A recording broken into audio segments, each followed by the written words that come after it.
আসসালামু আলাইকুম, শুভ সন্ধ্যা।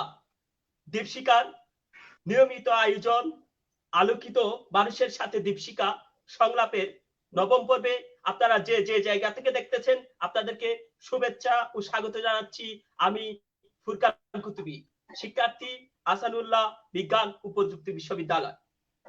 আপনারা কে কোন জায়গা থেকে দেখতেছেন কমেন্ট বক্সে জানাবেন। আপনার কোনো মতামত, অতিথির কাছে আপনার কোনো প্রশ্ন থাকলে কমেন্ট বক্সে জানাবেন। আজকের অনুষ্ঠানে আমাদের সাথে অতিথি হিসেবে যুক্ত হয়েছেন, আপনারা যাকে স্ক্রিনে দেখতে পাচ্ছেন, কুতুবদিয়া উপজেলার ভারপ্রাপ্ত উপজেলা নির্বাহী অফিসার জনাব হেলাল হেলাল চৌধুরী। আপনাকে আমাদের অনুষ্ঠানে স্বাগত। ধন্যবাদ, আপনাকেও স্বাগতম। কেমন আছেন স্যার?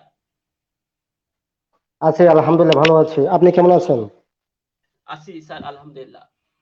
আমাদের সাথে অলরেডি অনেকে যুক্ত হয়ে গেছেন। স্যার, দর্শকদের উদ্দেশ্যে আপনার কোনো কিছু বলার থাকলে বলেন স্যার। ধন্যবাদ ফুরকান, আজকে আপনাদের দীপশিকার আয়োজনে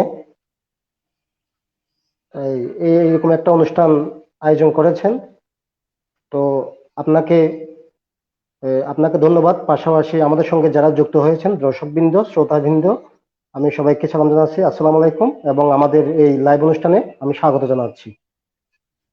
ধন্যবাদ। স্যার, আপনাকে অশেষ ধন্যবাদ। আমাদের সাথে অনেকেই যুক্ত হয়েছেন। আমাদের বেশিরভাগ অঞ্চল কুতুবদিয়া থেকে যুক্ত হন, অনেকেই কক্সবাজার থেকে, অনেকেই চট্টগ্রাম থেকে, অনেকেই ঢাকা থেকে, যেখান থেকে দীপশিখা পরিচালিত হয়, এবং অনেকেই দেশের বাইরে থেকে যুক্ত হন। সকলকে আমাদের অনুষ্ঠানে আবারও স্বাগত।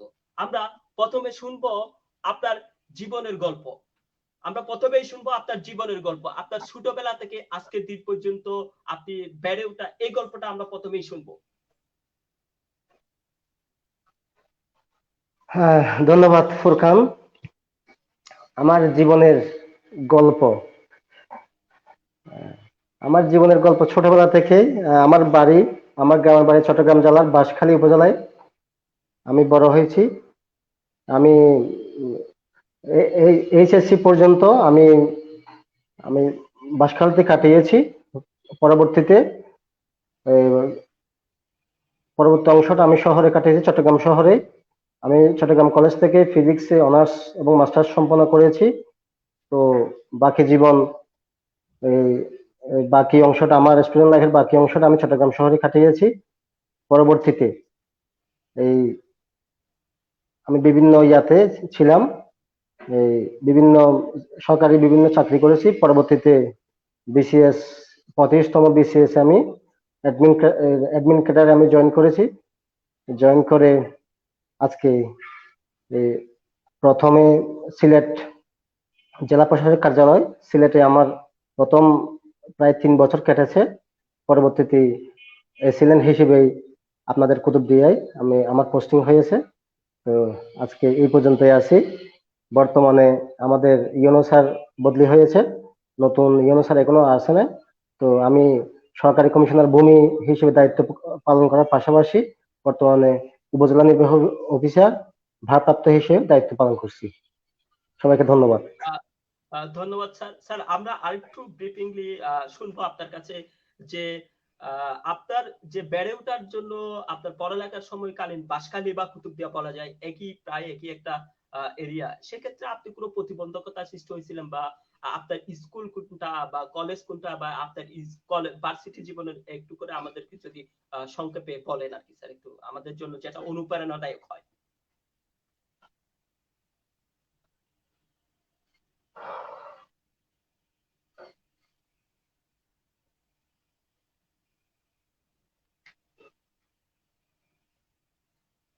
স্যার? হ্যাঁ হ্যাঁ, আমাকে শুনতে পাচ্ছেন? হ্যাঁ, আপনাকে শুনতে পাচ্ছি স্যার। আপনার ভার্সিটি এবং কলেজ জীবনের গল্পটা আমরা একটু শুনতে চাচ্ছি স্যার। আচ্ছা, আমি এই আমার লেখাপড়া এসএসসি আমি পাশ করেছি আমাদের বাঁশখালীর কালীপুর এজাহারুল হক উচ্চ বিদ্যালয় থেকে। তারপর পরবর্তীতে আমি বাঁশখালী ডিগ্রি কলেজ থেকে বিজ্ঞান বিভাগে আমি উচ্চ মাধ্যমিক সম্পন্ন করেছি। পরবর্তীতে চট্টগ্রাম কলেজ থেকে পদার্থবিদ্যায় এই অনার্স এবং মাস্টার্স সম্পন্ন করেছি। ধন্যবাদ। ধন্যবাদ স্যার। আমরা আহ, প্রথমেই শুনবো, আমাদের সাথে অলরেডি যুক্ত হয়েছেন যারা দেখতেছেন, আপনারা কে কোন জায়গা থেকে দেখতেছেন জানাবেন, এবং কোনো প্রশ্ন থাকলে কমেন্ট করবেন, আমরা আপনার প্রশ্নটি স্যারের কাছে তুলে ধরবো। স্যার, আমরা শুনবো হচ্ছে করোনা মোকাবেলায় কুতুবদিয়া প্রশাসনের ভূমিকা। আপনার তো দেখলাম আপনি নির্বাহী ম্যাজিস্ট্রেট হিসেবে করোনা মোকাবেলায় জনগণকে সচেতন করতে মাঠ পর্যায়ে একদম ফ্রন্ট লাইনে কাজ করেছেন। আপনার সেই অভিজ্ঞতা থেকে যদি আমরা বলি, করোনা মোকাবেলায় কুতুবদিয়া প্রশাসনের ভূমিকাটা কি ছিল, কেমন ছিল, আপনি আমাদেরকে একটু বিস্তারিত বলবেন স্যার। ধন্যবাদ ফুরকান। হ্যাঁ, আমি যখন সহকারী কমিশনার ভূমি হিসেবে যখন আমার কুতুবদিয়া পোস্টিং প্রথম, তো আমি আসছি ফেব্রুয়ারি 6 তারিখে আপনাদের কুতুবদিয়া উপজেলায়। তো আসার মাসখানেকের মধ্যেই এই যে আমাদের সারা বিশ্বে যেভাবে মহামারী হিসেবে ছড়িয়ে পড়েছে করোনা, সেরকম আমাদের বাংলাদেশেও ছড়িয়ে পড়েছিল। তো মার্চের মাঝামাঝি থেকেই যখন করোনা ছড়িয়ে পড়ে, তো আমরা কুতুবদিয়া উপজেলা প্রশাসন, আমরা এখানে আমাদের যখন ওই সময় আমার তৎকালীন উপজেলা নির্বাহী অফিসার জিয়াউল হক মীর স্যার ছিলেন, স্যার সহ এবং আমি এবং আমাদের কুতুবদিয়ার অন্যান্য ডিপার্টমেন্ট, পুলিশ পুলিশ বিভাগ, স্বাস্থ্য বিভাগ সহ জনপ্রতিনিধি, স্বেচ্ছাসেবক, সুশীল সমাজ, আমাদের সাংবাদিক ভাইয়েরা সহ আমাদের সরকারের বিভিন্ন দপ্তরের সকল কর্মকর্তাকে নিয়ে আমরা কুতুবদিয়াকে করোনা থেকে কিভাবে বাঁচানো যায় আমরা আপ্রাণ চেষ্টা করেছি। পাশাপাশি করোনাকে সারা বাংলাদেশে যখন করোনা ছড়িয়ে পড়ছে, তখন ছড়িয়ে পড়ার আগেই যখন সারা বাংলাদেশ যখন গভর্নমেন্ট লকডাউন করার চিন্তা ভাবনা করছিল, এর আগেই আমরা কুতুবদিয়াকে আমরা লকডাউন করে দিয়েছিলাম। এটার একটা সুফল আপনারা ইতিমধ্যে দেখেছেন, আমরা পেয়েছি। যেহেতু কুতুবদিয়া একটা দ্বীপ এলাকা, তো দ্বীপ এলাকার মধ্যে যেহেতু চারদিক দিয়ে পানি, তো লোকজন যে আসা যাওয়া, এটা এটা যদি আমরা, আমাদের টার্গেট ছিল এটা যদি আমরা যদি সীমিত করতে পারি, জরুরি প্রয়োজন ছাড়া যদি কেউ যদি না হয়, কেউ যদি এরকম কুতুবদিয়া থেকে আসা যাওয়া না করে, আমরা মনে করছিলাম এটা আমরা অনেকাংশেই আমরা এটা একটা সীমিত ইয়ার মধ্যে রাখতে পারবো বলে আমরা মনে করেছিলাম। এবং আমাদের আল্লাহর রহমতে, মহান আল্লাহ পাকের ইচ্ছায় আমরা অনেক দিন পর্যন্ত, প্রায় মাস 2 মাস যেভাবে বাংলাদেশে যেভাবে ছড়িয়ে পড়েছিল, কিন্তু বাংলাদেশের অন্যান্য এলাকার মতো, এমনকি কক্সবাজারের অন্যান্য উপজেলায় যেভাবে ছড়িয়ে পড়েছিল মহামারী আকারে, আমাদের কুতুবদিয়া কিন্তু আমরা অনেকটা আমরা সীমিত করতে পারছিলাম। এবং পরবর্তীতে একদম লাস্ট মে মাসের লাস্টের দিকে সম্ভবত আমাদের প্রথম করোনা রোগী একজন ধরা পড়ে। কিন্তু এর আগ পর্যন্ত আমরা আমাদের সকল আমাদের সকলের প্রচেষ্টায় আমরা সবকিছু সীমিত করে দিয়েছিলাম। রাস্তা যেমন গণপরিবহন বন্ধ এখানে, তারপর এই আমাদের যত দোকানপাট একদম বন্ধ, জরুরি যেগুলো ওষুধের দোকান এবং তরকারির দোকান প্লাস মুদির দোকান একটা সীমিত সময়ের জন্য খোলা রাখছিলাম, রেখে বাকিটা একদম মানুষের যে আসা যাওয়া, এই ঘোরাফেরা আমরা এটা সীমিত করে দিয়েছিলাম। পরবর্তীতে আমাদের কুতুবদিয়াবাসীর সহযোগিতায়, আমাদের সরকারের বিভিন্ন দপ্তরের সহযোগিতায় আমরা এটা একটা মোটামুটি মহান আল্লাহ পাকের ইচ্ছায় আমরা এটা করোনা সীমিত রাখতে পেরেছিলাম। তো এরপরে পরবর্তীতে এই আমাদের কুতুবদিয়ায় পরবর্তীতে কিছু করোনা রোগী পাওয়া গেছিল। এটা আমি বলবো ওই ঈদের সময় আমাদের এখানে আপনার এই কুতুবদিয়ায় অনেকেই আমাদেরকে না জানিয়ে যেভাবে হোক যে কোনো উপায়ে কুতুবদিয়ায় ঢুকে পড়েছিল ঈদের সময়। ঈদ উল ফিতরের সময় একটা ইয়ার কিছু লোকজন বিভিন্ন শহর থেকে, ঢাকা থেকে, চিটং থেকে, কক্সবাজার থেকে ঈদ করতে এসেছিল, আমাদেরকে না জানিয়ে এই ঢুকে পড়েছিল। যার ফলে এটার ফলাফল আমরা কিছুদিন ভোগ করেছিলাম।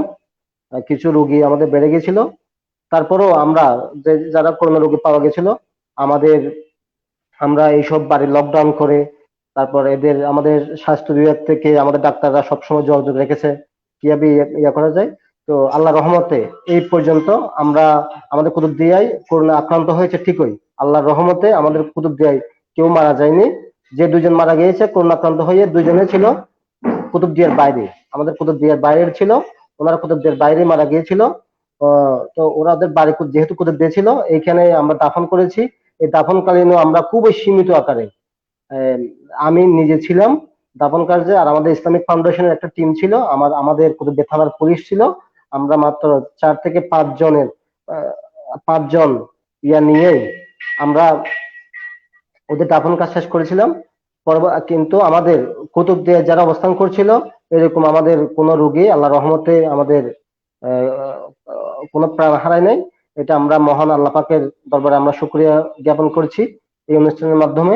এবং কুতুবদিয়ায় এই করোনা সীমিত হওয়ার পেছনে আমাদের কুতুবদিয়াবাসী সহ সকলের প্রচেষ্টায় আমরা এটা করেছিলাম। পাশাপাশি আমরা এই বিশেষ করে আপনারা দেখেছেন আপনারা কিন্তু, ও আপনাদের কুতুবদিয়ার কিন্তু যারা স্টুডেন্ট ছিল, আপনাদের দীপশিখা, আপনি যেমন কি এমনকি আপনি নিজে সহ আমাদের একটা স্বেচ্ছাসেবক টিমও কাজ করেছিল আমাদের সাথে। তো আমরা সবাই মিলে আমরা যে করোনাকালীন এই একেবারে মাঠে ঘাটে পথে প্রান্তরে কুতুবদিয়ার আনাচে কানাচে আমরা কিন্তু আমাদের উপজেলা প্রশাসনের সহযোগিতায়, সরকারি সহায়তা, বেসরকারি সহায়তা সব মিলে আমরা মানুষের বাড়ি বাড়ি গিয়েছিলাম। মানুষের বাড়ি বাড়ি গিয়ে আমরা খাবার পৌঁছে দিয়েছিলাম। পাশাপাশি যারা এরকম অসহায়, যাদের কাজকর্ম বন্ধ হয়ে গেছিল, আমরা তাদেরকে যতটুকু পারি আমাদের উপজেলা প্রশাসনের পক্ষ থেকে, প্লাস বেসরকারি পক্ষ থেকে আমাদেরকে সহায়তা করেছে। আমরা মানুষের একেবারে দোরগোড়ায় পৌঁছে গিয়েছিলাম উপজেলা প্রশাসন। আহ, পাশাপাশি জনগণও আমাদেরকে সহায়তা করেছে। আমরা যে বলেছি সেভাবে ওনারা কথা শুনেছে। গণপরিবহন বন্ধ ছিল, পাশাপাশি দোকানপাট বন্ধ ছিল। তো এই এরপরে সকলের সহযোগিতা, আমি এক কথাই বলবো, সকলের সহযোগিতা ছিল। সকলের সহযোগিতা নিয়ে আমরা মোটামুটি কুতুবদিয়াকে একটা ভালো অবস্থানে রাখতে পেরেছিলাম। ধন্যবাদ সরকার। ধন্যবাদ আপনাকে। সেক্ষেত্রে করোনা মোকাবেলায় এই যে আইনি পরিস্থিতি বা আইনি লকডাউন করতে গিয়ে কোন জায়গা থেকে আপনারা সবচেয়ে বেশি বাধার সম্মুখীন হয়েছিলেন বলে মনে করেন? আমার প্রশ্নটা কি শুনতে পেয়েছেন? ফুরকান, কোন জায়গা আপনার কথা। মানে আপনারা আইনি প্রক্রিয়া করার সময় কোন কোন জায়গা থেকে বা বাধা পেয়েছিলেন, বা কোনো বাধা পেয়েছিলেন কিনা, অসহযোগিতা পেয়েছিলেন কিনা? হ্যাঁ, ধন্যবাদ ফুরকান। আমরা, হ্যাঁ, করোনাকালীন আপনারা দেখেছেন আমাদের আইনি তো অবশ্যই আইনি পদক্ষেপ ছিল। যারা কিছু লোকজন আমাদের যে উপজেলা প্রশাসন, জেলা প্রশাসনের যে নির্দেশনা ছিল, আমাদের মন্ত্রণালয়ের যে নির্দেশনা ছিল, অযথা ঘোরাঘুরি করা যাবে না। তারপর অযথা ঘোরাঘুরি করা বা যারা মাস্ক পরে নাই বা যারা এরকম যেগুলো স্বাস্থ্যবিধি যারা করে না, অমান্য করেছে, আমরা ওদেরকে আমরা আইনের আওতায় এনেছিলাম। আপনি দেখেছেন আমরা কিন্তু প্রতিদিন কিন্তু আমি থেকে আমাদের পুলিশ এবং আমাদের বাংলাদেশ নৌবাহিনী টিম নিয়ে প্রতিদিন আমরা কুতুবদিয়ার একেবারে উত্তর থেকে দক্ষিণ যে বলা হয়, একেবারে তাবালের চর বলা হয়, ওই তাবালের চর থেকে একেবারে উত্তর দূরান কায়সারপাড়া যে আছে ওই পর্যন্ত আমরা প্রতিদিন টহল রেখেছিলাম। যারা স্বাস্থ্যবিধি অমান্য করেছে, আমরা মোবাইল কোর্টের মাধ্যমেই আমরা তাদেরকে শাস্তির আওতায় এনেছিলাম। তো পরবর্তীতে লোকজন আমরা এবং পাশাপাশি আমরা কিন্তু লোকজনকে সচেতন করার জন্য আমরা বুঝিয়েছি, কিন্তু লোকজনকে বুঝিয়েছি আপনারা অযথা ঘরের বাইরে যাবেন না, একদম ইমার্জেন্সি না হলে কেউ বাইরে ঘোরাঘুরি করবেন না, চায়ের দোকানে গল্প করবেন না বা আড্ডা দেবেন না, কোথাও বের হবেন না। আর যদি ইমার্জেন্সি বের হতেই হয় আপনারা মাস্ক পরে যাবেন। তো মোটামুটি লোকজন আমাদের কথাবার্তা শুনেছে। আর যারা শুনে নেয় আমরা আমাদেরকে মোবাইল কোর্টে আওতায় আনতে হয়েছিল।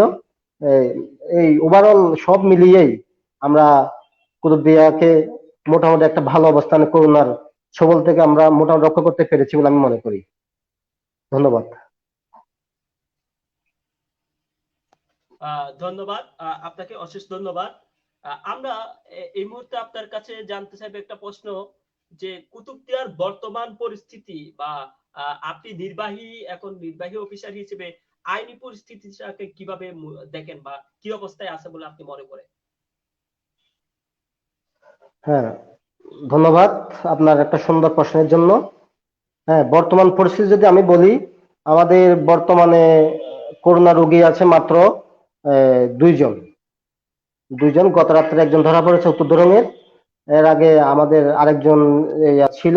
মোট এখন করোনা রোগী দুইজন, এবং আশা করি এই ওনারাও প্রথম টেস্টে ওনারা পজিটিভ আসছে। আমি আশা করি আল্লাহর রহমতে আমাদের দ্বিতীয় স্যাম্পল টেস্টে হয়তো নেগেটিভ আসবে। আমরা এই কামনা করি, ওনাদের ওনাদের সুস্থতা কামনা করি। পাশাপাশি বর্তমান পরিস্থিতি যদি ওভারঅল বলি, সার্বিক আইন শৃঙ্খলা পরিস্থিতি, করোনা পরিস্থিতি আল্লাহর রহমতে ভালোই আছে। যেটা বলবো, এই করোনার ক্ষেত্রে অবশ্যই আমাদের স্বাস্থ্য বিভাগ আছে কুতুবদিয়া, এখানে স্বাস্থ্য বিভাগ ভালো আপ্রাণ চেষ্টা করে যাচ্ছে। যদি কেউ যদি আক্রান্ত হয় তাদের খোঁজ খবর নেওয়া, পাশাপাশি আমাদের আমাদের উপজেলা প্রশাসন থেকেও আমরা খোঁজ খবর রাখি। যে কোন রকম যদি সহায়তা যদি প্রয়োজন হয়, আমরা সহায়তার হাত বাড়িয়ে দিই। তো বর্তমান আইন শৃঙ্খলা পরিস্থিতি মোটামুটি ভালো আছে। পাশাপাশি আমি বলবো এই করোনাকালীন সবাইকে যেন এই আইন শৃঙ্খলা যেন না করে, ভঙ্গ না করে, স্বাস্থ্যবিধি যেন মেনে চলে, আমি সেটা অনুরোধ করব।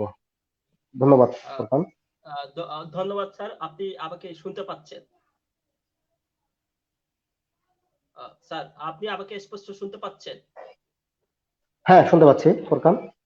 হ্যাঁ স্যার, আমি আপনার কাছে একটা বড় প্রশ্ন নিয়ে আসবো। সেটা হচ্ছে যে 2018 সালের অক্টোবর নভেম্বর মাসের মাসিক মিটিং এ, উপজেলার মিটিং এ তৎকালীন চেয়ারম্যানের সভাপতিত্বে একটা বিল পাস হয়েছিল। সেটা হচ্ছে যে বরগুপ ঘাটের এখন যে ঘাট আছে সেই ঘাটের পাশে আরসিসি প্যাসেঞ্জার জেটি নির্মাণের জন্য একটা বাজেট বরাদ্দ পাস হয়েছিল, এবং হচ্ছে বাজেট পাস হয়েছিল এবং বরাদ্দ হয়েছিল, এবং সেটা আপনার এখনো পর্যন্ত আমরা সেটার বাস্তবায়ন দেখিনি। সেক্ষেত্রে আপনি কি সে বিষয়ে কোনো কিছু জানেন কিনা? ফোরকান, আপনার প্রশ্নটা আমি ক্লিয়ার শুনতে পাই নাই, দয়া করে আরেকবার একটু বলবেন। স্যার, আমি প্রশ্নটা স্ক্রিনে নিয়ে আসার চেষ্টা করতেছি, যেহেতু প্রশ্নটা একটু বড়।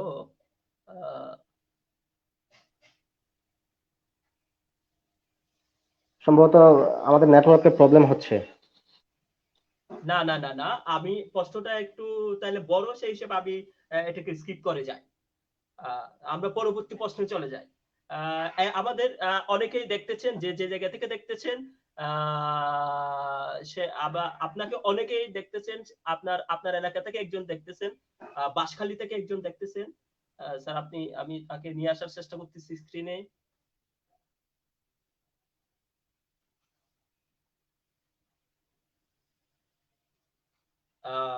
দর্শক যারা দেখতে পাচ্ছেন, আমাদের স্যারের কানেকশনটি মনে হয়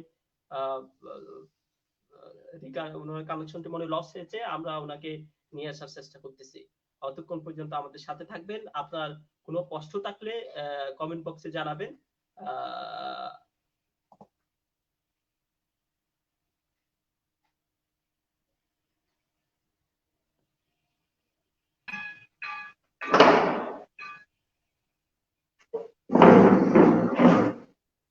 স্যার, আপনি কি আমাকে শুনতে পাচ্ছেন?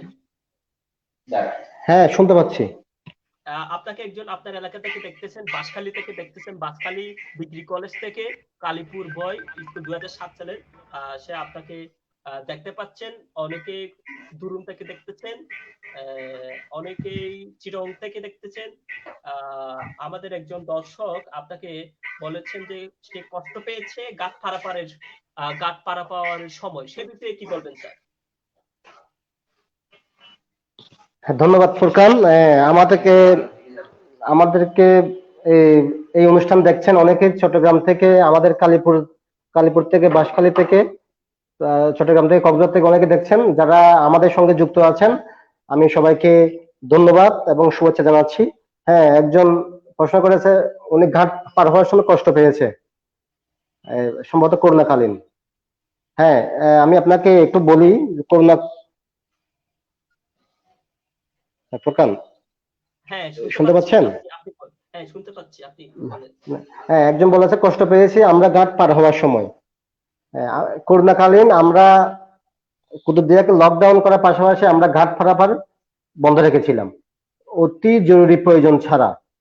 একমাত্র ইমার্জেন্সি যাদেরকে যেতেই হবে এরকম, প্লাস যেসব রোগীরা কুতুবদিয়া থেকে কুতুবদিয়া মেডিকেল যখন রেফার করবে বাইরে, এই একমাত্র এইসব রোগী প্লাস ইমার্জেন্সি যারা যাবে, এই দুই ধরনের লোককে আমরা শুধু অনুমতি দিয়েছিলাম কুতুবদিয়া থেকে পার হওয়ার জন্য। তো এখন এই আমাদের এই আদেশ বা আমরা যে একটা নির্দেশনা দিয়েছিলাম এটাকে অমান্য করে অনেকেই ওনাদের ইচ্ছে মতো ইয়া করে যেভাবে হোক অনেকে অনেকভাবে পার হয়েছে। তো সেটার দায়ভার তো উপজেলা প্রশাসন নিতে পারে না, সেটার দায়ভার উপজেলা প্রশাসন, আমি মনে করি এটা দায়ভার উপজেলা প্রশাসন নেবে না। কারণ যারা কষ্ট পেয়েছে বলতেছে ওনারা ওনারা চুরি করে, আমি বলবো চুরি করে পার হয়েছে আমাদেরকে না জানিয়েই। তো এখন এই সময় এই সুযোগে কি করছে, অনেকের কাছ থেকে আমাদের কাছে আমরা শুনেছি অনেকের কাছ থেকে নাকি টাকা বেশি নিয়েছে, ভাড়া বেশি নিয়েছে, 200 টাকা 300 টাকা। আমি এই অনুষ্ঠানের মাধ্যমে বলতে চাই যাদের বেশি নিয়েছে তারা আমাদের কিন্তু ওই আমরা বলছিলাম কি এই যদি আমরা যে অভিযোগ পাই তাহলে আমরা সঙ্গে সঙ্গে অ্যাকশন নেব, কিন্তু আমাদেরকে কেউ কোনো ব্যক্তি আমাদেরকে কোনো ফোন করে বা যেভাবে হোক আমাদেরকে স্পেসিফিক কোনো নির্দেশনা দেয়নি। কারণ ওনারা নিজেরা কিন্তু আমাদের অনুমতি না নিয়েই পার হয়েছেন। ওনারা কি করছে, পার হয়ে গিয়ে ফেসবুকে একটা স্ট্যাটাস দিয়ে দিত বা এই অথবা ফেসবুকে একটা লিঙ্ক দিয়ে দিচ্ছে কি আমরা আমাদের থেকে 200 টাকা নিয়েছে, আমরা হয়রানি হচ্ছি। কিন্তু কেউ কিন্তু একবারের জন্য আমাদেরকে ফোন করে বা যে কোনো উপায়ে হোক আমাদের কাছে আসেনি। তো আমরা এটা তো আমরা আমার কাছে আমি যদি একটা নেবো, আইনগত ব্যবস্থা নেব, তাহলে এই ব্যবস্থা যদি আমি যদি নিতে চাই তাহলে আমাকে অবশ্যই আমার কাছে অভিযোগ আসতে হবে। স্পেসিফিক অভিযোগ না আসে তাহলে আমি কেমনে এই আইনানুগ ব্যবস্থা নেব? তো ওই সময় আমরা অনেকবার বলছিলাম, লাস্টের দিকে যখন বলছিল, হ্যাঁ লাস্টের দিকে এমন একটা বিষয় ছিল যে সারা বাংলাদেশে মোটামুটি একটু সীমিত করেছিল, লকডাউন খুলে দিয়েছিল। এরপরও আমরা কুতুবদিয়াবাসীর মঙ্গলের জন্য আমরা কুতুবদিয়া আরো কিছুদিন আমরা ঘাট পারাপার বন্ধ রেখেছিলাম। এটা একমাত্র কুতুবদিয়ার স্বার্থেই আমরা রেখেছিলাম, কুতুবদিয়াবাসীর মঙ্গলের জন্যই, কুতুবদিয়াবাসী সুস্থ থাকার জন্যই আমরা রেখেছিলাম। কিন্তু ওই সময়ও আমাদের অনেকেই এইরকম আমাদের অনুমতি না নিয়ে পার হয়েছে এবং সম্ভবত ওনারা হয়রানির শিকার হয়েছে। বাট আমাদের কাছে কোনো অভিযোগ আসে নাই, আমাদেরকে কেউ ফোন করে জানায় নাই। এমনি অনেকেই ফোন করে আপনাদের কুতুবদিয়া বা বাইরে থেকে অনেকেই ফোন করেছে কি স্যার আমাদের থেকে ভাড়া বেশি নিচ্ছে বা ইয়া করছে, এরকম অভিযোগ আসছে। কিন্তু আমি বলছি কি আপনারা ওই এয়ারপোর্ট থেকে যখন আপনারা পার হচ্ছেন ওই এয়ারপোর্ট থেকে আমাদেরকে স্পেসিফিক অভিযোগ দেন, নাম সহ, ওই যে নৌকায় পার হচ্ছেন ওই নৌকার মাঝি সহ আমাদেরকে স্পেসিফিক অভিযোগ দেন, আমরা আইনগত ব্যবস্থা নেব। কিন্তু আমরা ওই রকম সহায়তা পাইনি বলেই আমরা ওই রকম ঘাট পারাপারে আমরা এরকম আইনানুগ কোনো ব্যবস্থা নিতে পারি নাই। তো আমি মনে করি এটার দায় কিন্তু আপনাদের কুতুবদিয়াবাসী যারা পার হয়েছেন আমাদের আদায় অমান্য করে, ওনাদের একান্ত ওনাদের নিজস্বই দায়ভার। এটা আমি মনে করি আমাদের কুতুবদিয়া উপজেলা প্রশাসন এক্ষেত্রে আমরা কোনো দায়ভার নেব না। ধন্যবাদ স্যার। আরেকজন প্রশ্ন করেছেন, আমরা একটা প্রশ্ন নিতে যাচ্ছি। প্রশ্নটা একটু বড়, আপনি স্ক্রিনে হয়তো দেখতে পাচ্ছেন। আহাদুল্লাহ কুতুবী নামে একজন ফকরিয়া থেকে প্রশ্ন করেছেন, স্যার আসসালামু আলাইকুম, একটা বিষয় জানলে খুবই কৃতজ্ঞ হব। অনেক সময় অনেক সমস্যার সম্মুখীন হয়েও তাতে আপনার সহযোগিতা আদৌ পাবো কি পাবো না সে দ্বিধায় সহযোগিতা আর চাওয়া হয় না, সেই সমস্যার সমাধান না হয়ে থেকে যায়। তাই জানতে চাই কি কি সহায়তা আপনারা আমাদেরকে করে থাকেন বা আমরা পেতে পারি। স্যার আপনি প্রশ্নটা মনে স্ক্রিনে দেখতে পাচ্ছেন স্যার? হ্যাঁ, ধন্যবাদ। ধন্যবাদ ফোরকান, যিনি প্রশ্ন করেছেন একটা ভালো একটা প্রশ্ন করেছেন, ওনাকে এই জন্য এই সুন্দর একটা প্রশ্নের জন্য ধন্যবাদ জানাচ্ছি। এটা ওনার মতো আমাদের আহাদুল্লাহ কুতুবী ওনার মতো এটা অনেকেরই জানার ইচ্ছা, এইরকম একটা প্রশ্ন। যখন কোন একটা সমস্যার সম্মুখীন হয় তখন সেক্ষেত্রে ওনারা কি করেন। হ্যাঁ, আমি বলবো আমাদের এই যে উপজেলা প্রশাসন, আমরা যে এখানে আছি, উপজেলা প্রশাসন হচ্ছে কেন্দ্রীয় সরকারের প্রতিনিধি হিসেবেই এখানে কাজ করে। উপজেলা লেভেলে উপজেলা নির্বাহী অফিসার কেন্দ্র সরকারের প্রতিনিধি হিসেবে কাজ করে। তো যে কোনো সমস্যা, যে কোনো এই অভিযোগ নিয়ে আমাদের কাছে আসলে আমরা সেই অনুযায়ী ব্যবস্থা নিই। যে কোনো ধরনের সমস্যা, একবার এটা স্বাস্থ্যগত হতে পারে, আইনি হতে পারে, যে কোনো সমস্যা নিয়ে আমাদেরকে নির্দ্বিধায়, একেবারে আমি বলবো একেবারে নির্দ্বিধায়। আমাদের একটা কথা আছে, জনসেবায় প্রশাসন, জনগণের দোরগোড়ায় প্রশাসন। আমাদের বর্তমান স্লোগান হচ্ছে, আমরা সাধারণ মানুষের জন্য কাজ করি, যারা অসহায় দরিদ্র মানুষের জন্য আমরা কাজ করি। যে কোনো সমস্যা, একটা আইনি সমস্যা হতে পারে বা কৃষিগত সমস্যা হতে পারে, আমাদের এখানে সরকারের বিভিন্ন ডিপার্টমেন্ট আছে, যে কোনো সমস্যা নিয়ে আমাদের লোকজন, আমাদের উপজেলা নির্বাহী অফিসারের কার্যালয়ে আসলেই আমরা এখান থেকে যে কোনো সহায়তা দেওয়ার জন্য আমরা সবসময় প্রস্তুত থাকি। এবং এই বিষয়ে আমি বলতে চাই, একটা বিষয়, আপনারা কাউকে ইয়ে না করে সরাসরি আমাদের অফিসে যখন চলে আসবেন, আমাদের উপজেলা নির্বাহী অফিসারের কার্যালয়ে, এখান থেকে যে কোনো অভিযোগ নিয়ে আসলে আমরা তৎক্ষণাৎ আমরা একটা সমাধান দেওয়ার চেষ্টা করি এবং ভবিষ্যতে এই চেষ্টা থাকবে। এই বিষয়ে এখানে ওই যে আদর্শ যে পাবো কিনা, এটা দ্বিধা করার কোনো, আমি মনে করি কোনো কারণ নেই। আমরা তো সাধারণ জনগণের সাধারণ জনগণের জন্য কাজ করার জন্য তো আমরা এখানে এসেছি। আমরা সরকারের পক্ষ থেকে এখানে এসেছি। আমাদের উপজেলা প্রশাসন সাধারণ জনগণের জন্য কাজ করে। তো যে কোনো বিষয় নিয়ে, যেমন একটা আইন শৃঙ্খলা একটা বিষয়, তো এখন যে যখন আসবে আমরা এটা দেখবো। এটা যদি আমাদের যদি থানা পুলিশের কাজ হয়, তাহলে আমরা ওখানে পুলিশে আমাদের থানায় রেফার করি। যদি কৃষিগত যদি ঝামেলা হয়, তাহলে আমরা, আমাদের কৃষি ডিপার্টমেন্ট আছে, আমরা কৃষি ডিপার্টমেন্ট থেকে আমরা রেফার করি, বা আমরা বলে দিই যে এটা এভাবে করলে, অথবা আমরা ওনাকে বলে দেবো যে আপনি যান কৃষি অফিসে যান, ওখানে যান, ওখানে গেলেই এই অমুক অফিসার আছে, ওনাকে দিলেই কাজটা হয়ে যাবে। তদ্রুপ যে কোনো সমস্যা নিয়ে আসলে আমরা তৎকাল একটা আমি বলবো এই ক্ষেত্রে কারো দ্বিধান্বিত হওয়ার কিছুই নেই। আপনার সরাসরি চলে আসবেন। উপজেলা প্রশাসন সবসময় সাধারণ জনগণের আপনাদের সেবায় সবসময় প্রস্তুত। ধন্যবাদ ফোরকান। ধন্যবাদ স্যার। আমরা আরেকটা প্রশ্ন দিব। প্রশ্নটা মনে হয় আপনি স্ক্রিনে দেখতে পাচ্ছেন। আনোয়ার নামে একজন প্রশ্ন করেছেন, কেউ যদি ঘাটে টাকা বেশি নিয়ে পুলিশের সামনে কুতুবদিয়া প্রবেশ করে, তাহলে কুতুবদিয়ার করুণা মুক্ত থাকবো, যাদের টাকা ছিল তারা টাকা নিয়ে প্রবেশ করেছেন, কিন্তু যারা গরিব তারা প্রবেশ করতে পারেনি। বিষয়টা আপনি কিভাবে দেখেন? আপনি আমার প্রশ্নটা মনে হয় স্ক্রিনে দেখতে পাচ্ছেন।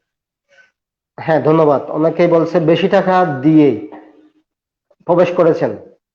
তো এখন বেশি টাকা দিয়ে প্রবেশ করেছেন, আমি তো ওই কিছুক্ষণ আগেই বলেছি, আহ, যদি বেশি টাকা দিয়ে প্রবেশ করেন, কই আমাদের কাছে তো যিনি প্রশ্ন করেন, যিনি যিনি এই প্রশ্নটা করেছেন, উনি যদি পার হয়ে থাকে, উনি কি আমাকে জানিয়েছেন?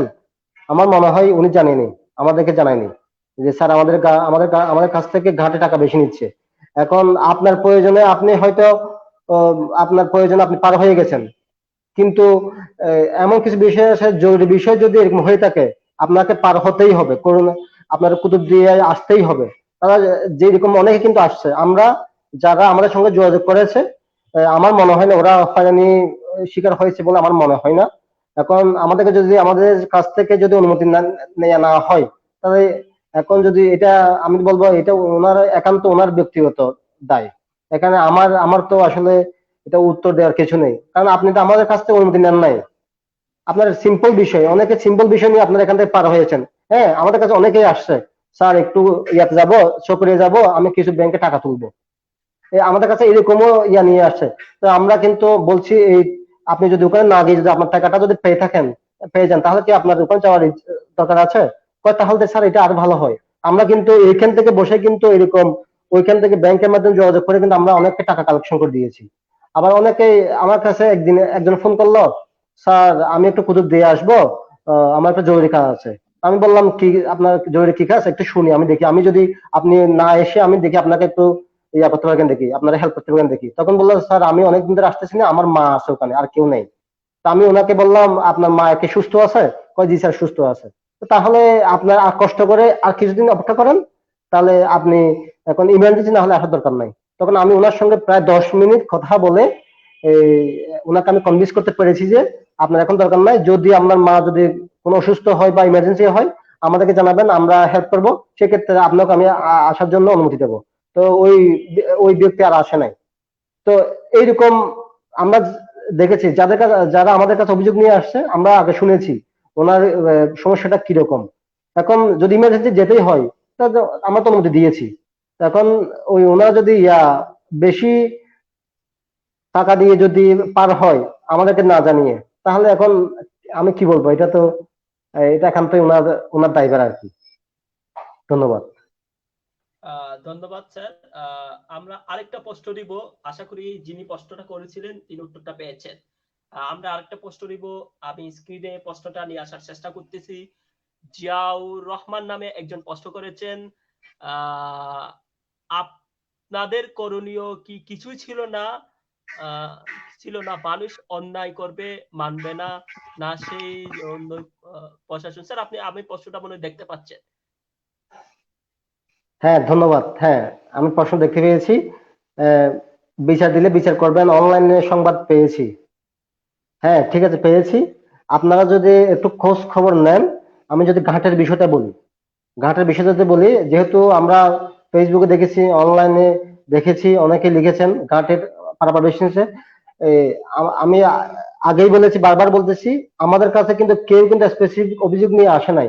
তা আমি সেক্ষেত্রে আমি যদি একটা বিচার করব, আমি এভিডেন্স যদি আমার কাছে না থাকে, সত্যিকারের এভিডেন্স যদি আমার কাছে না থাকে, তাহলে আমি তো ওই যার বিরুদ্ধে অভিযোগ, আমি তো ওনাকে আইনের আওতায় আনতে পারি না। এরপরও আমাদের একটা দায়িত্ব আছে। তো আমরা দায়িত্ব পালন করেছিলাম এইভাবেই। আমরা দুই ঘাটের ইজারাদারকে আমরা ডেকেছিলাম, অনেকবার ডেকেছি, কয়েকবার ডেকেছি। তো ওনারা তো বারবার বলেছে, স্যার এরকম আমরা করি নাই। ওনারা বরাবর অস্বীকার করেছে। তো এখন ওনারা তো অস্বীকার করবে, বা ওনারা নিয়েছেন কিনা, বা এটা যে অপরাধ করে সে কি কোনো স্বীকার করে আমি অপরাধ করেছি? অপরাধ প্রত্যেক অপরাধী চাই ওনার অপরাধকে লুকাইতে। তো আমরাও চেষ্টা করেছিলাম, আমরা দুই ঘাটের এই ইজারাদারকে আমরা সবসময় ডাকাইছিলাম, কয়েকবার ডাকাইছি। ওনারা বলে, স্যার আমরা এরকম বেশি নিচ্ছি না, আপনি যদি ধরতে পারেন, আপনি যদি এরকম প্রমাণ পান, তাহলে অবশ্যই আপনারা যেরকম ব্যবস্থা নেবেন আমরা সেরকম ব্যবস্থা অবশ্যই মানতে বাধ্য। কিন্তু তো এই এতটুকু। কিন্তু আপনারা এখন যারা হয়রানি শিকার হয়েছেন, তো আমি তো বারবার বলতেছি, এখন যদি হয়রানি শিকার হয়ে থাকেন, আপনি যদি আমার কাছে যদি কোনো ডকুমেন্টস নিয়ে, এভিডেন্স নিয়ে না আসেন, তা আমি তো ভাই কোনো ওনার বিরুদ্ধে আমি অযথা কেমনে, কোনো প্রমাণ ছাড়া আমি কেমনে অভিযোগ করবো? অভিযোগটা আমাকে অভিযোগটা প্রমাণ করতে হবে। অভিযোগ প্রমাণ করতে পারলেই না আমি ওনার বিরুদ্ধে একটা আইনি অ্যাকশনে যাব।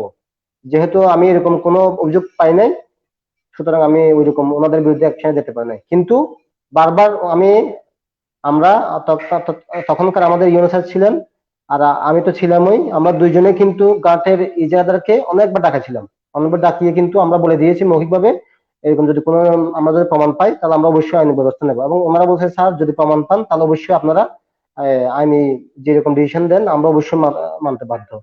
কিন্তু দুঃখের বিষয়, কিন্তু আমরা এরকম কোনো পাই নাই। এখন যারা নিজেদের উদ্যোগে আপনারা নিজেরা পার হয়েছেন, আমাদের অনুমতি নেন নাই, আমাদের অনুমতি না নিয়ে যে পার হয়েছেন, এটাও একটা কিন্তু আমরা অমান্য করছেন।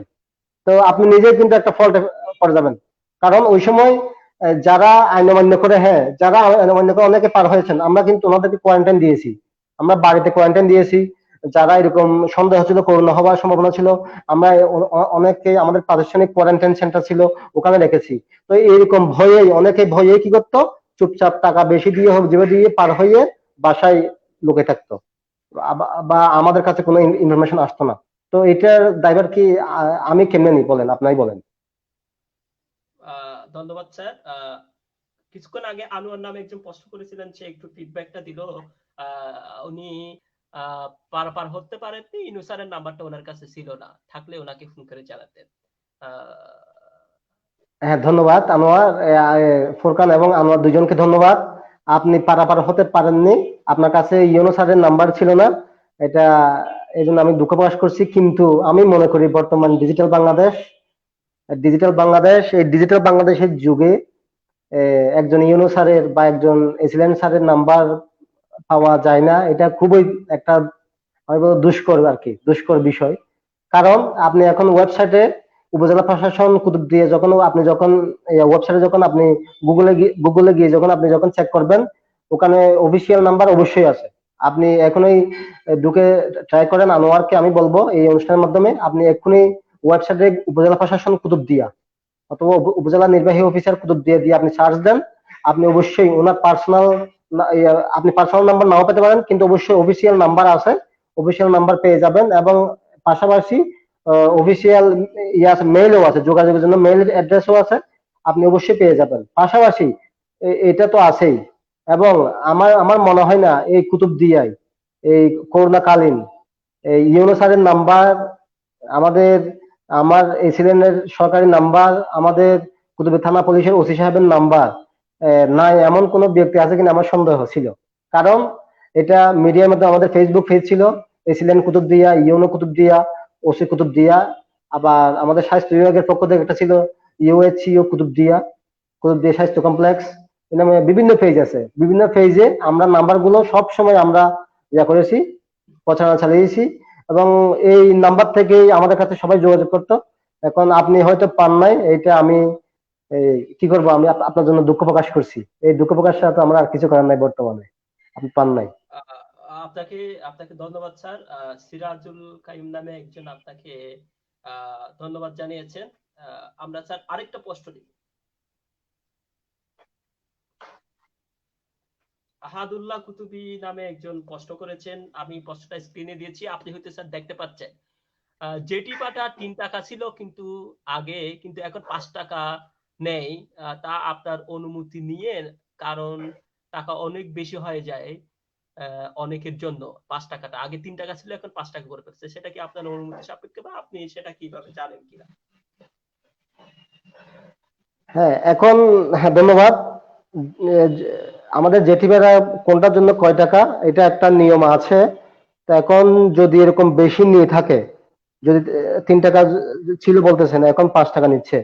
যদি যদি এরকম, আমাদের অবশ্যই জেটি ভাড়া কয় টাকা নেবে, এটা আমাদের ডিসি অফিসের পক্ষ থেকে একটা চার্ট আছে। ওই চার্ট অনুযায়ী এর বাইরে 1 টাকা বেশি নেওয়ার কোনো সুযোগ নাই। আর যদি এরকম বেশি নিয়ে থাকে, আমি আপনাদেরকে বলি, আমি এই অনুষ্ঠানের মাধ্যমে বলতে চাই, কারণ এখন সবাই সচেতন, সবাই শিক্ষিত, প্লাস সবাই সচেতন। আপনারা বলবেন যে আমাদেরকে দেখান, আমাদেরকে চার্ট দেখান, যে এটা আপনার যে 5 টাকা নেওয়ার যে একটা আছে, আপনি যে 5 টাকা নিচ্ছেন, এটা যদি আইনি যদি বৈধতা থাকে, তো আমাদেরকে দেখান। আপনারা অবশ্যই চেক করবেন, এটা আপনাদের অধিকার, এখন সবার অধিকার, তথ্য পাওয়া সবার অধিকার। তো যদি এরকম দেখাতে না পারে, যদি আগে 3 টাকা ছিল এখন যদি 5 টাকা নেয়, তাহলে এরকম যদি 5 টাকার নিয়ম যদি আমাদের ওনারা যদি দেখাতে না পারে, তাহলে অবশ্যই আমাদের কাছে জানাবেন, আমরা সেই অনুযায়ী আইনানুগ অবশ্যই ব্যবস্থা নেবো বলে আমি এই অনুষ্ঠানের মাধ্যমে আমি আবারও আপনাদেরকে আশ্বস্ত করছি। আমরা আইনি ব্যবস্থা অবশ্যই নেব। ধন্যবাদ। ধন্যবাদ। আপনারা যারা দেখতেছেন, আপনাদের কোনো প্রশ্ন থাকলে কমেন্ট বক্সে জানাবেন। আপনারা কে কোন জায়গা থেকে দেখতেছেন কমেন্ট বক্সে জানাবেন। আমরা আরেকটা প্রশ্ন দিব স্যার। আপনি মনে হয় প্রশ্নটা স্ক্রিনে দেখতে পাচ্ছেন। একজন রাজীব নামের একজন প্রশ্ন করেছেন, স্যার আমি আমি আপনি জানেন বর্তমান সময় কুতুবদিয়ার বেড়িবাঁধের অবস্থা যতটুকু জানি কাজ চলে, কিন্তু এই কাজ শেষ হবে কিনা আপনি জানেন কিনা এই সময় এভাবে? ধন্যবাদ। ব্যোমকেশ রাজীব নামে একজন প্রশ্ন করেছেন আমাদের দর্শক। তো আমি এই প্রশ্নের জন্য ওনাকে ধন্যবাদ জানাই। এটা বর্তমানে কুতুবদিয়ার খুব গুরুত্বপূর্ণ দুই একটা টপিকের মধ্যে এই কুতুবদিয়ার বেড়িবাঁধ, এটা একটা গুরুত্বপূর্ণ টপিক কুতুবদিয়ার জন্য।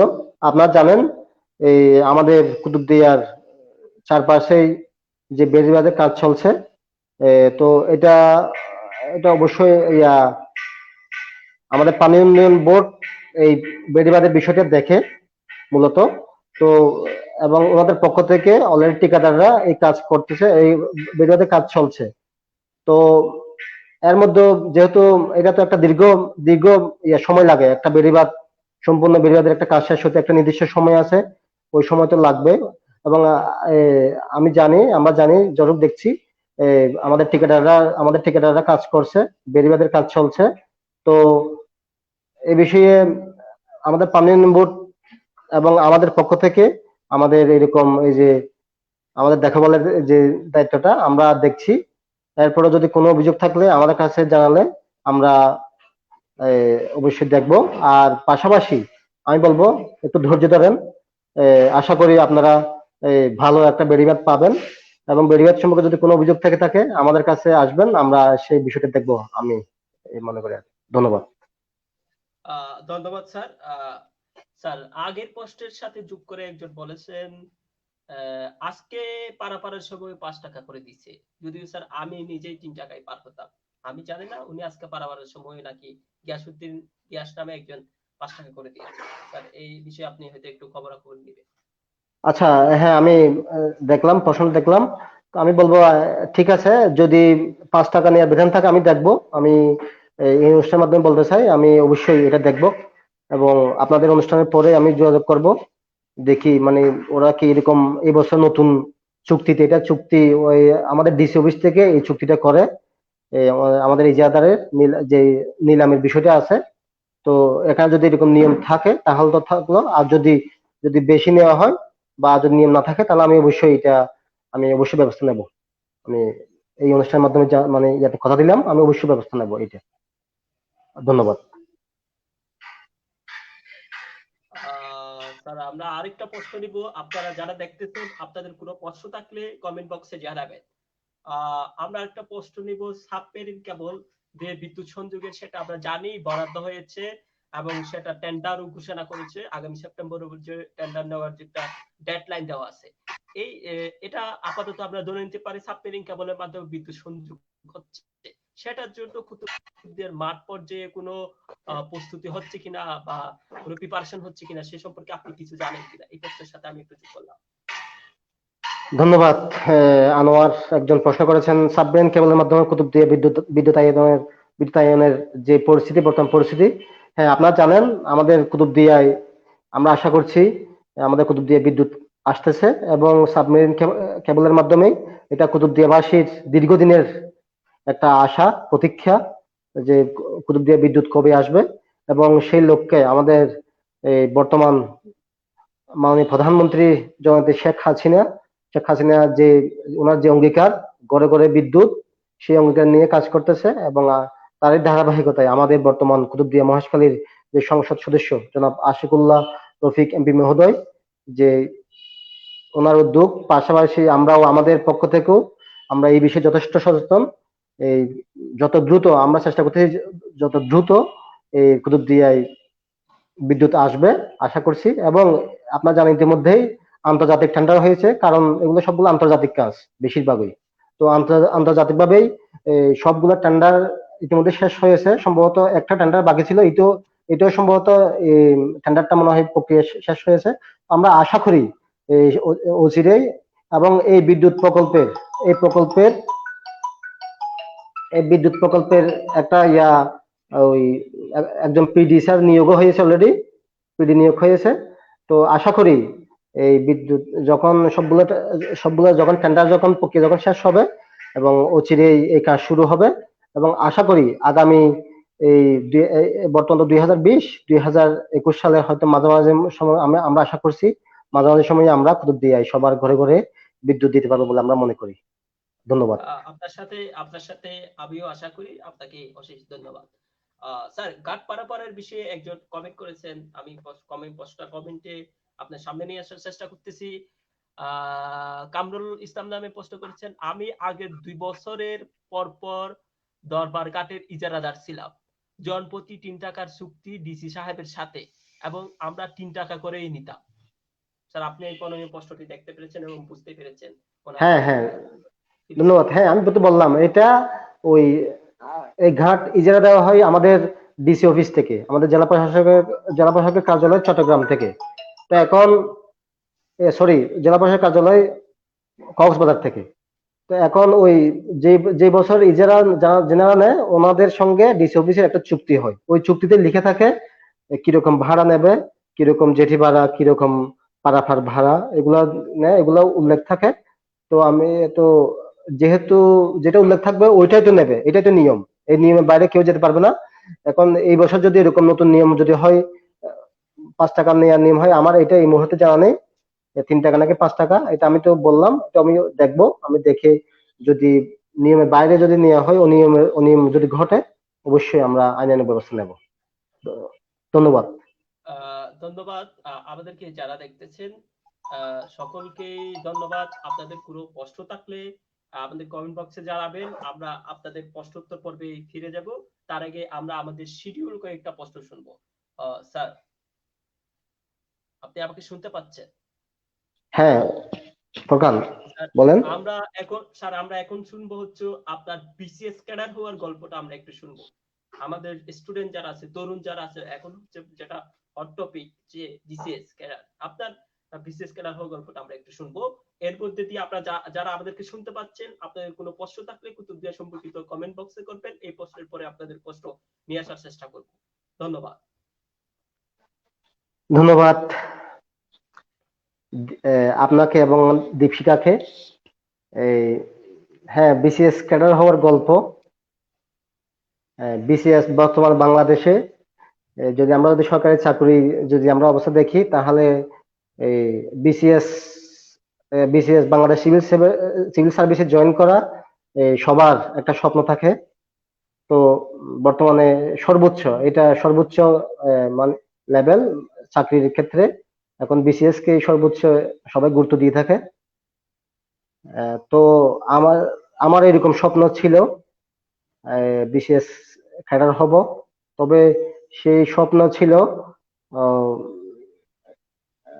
আমি যদি একটু শুরু থেকে যদি বলি, আমার এই স্টুডেন্ট লাইফ থেকে যদি বলি, কারণ আমরা তো গ্রামে বড় হয়েছি। আপনি জানেন আমার গ্রামের বাড়ি বাঁশখালী, চট্টগ্রামের বাঁশখালী উপজেলায়।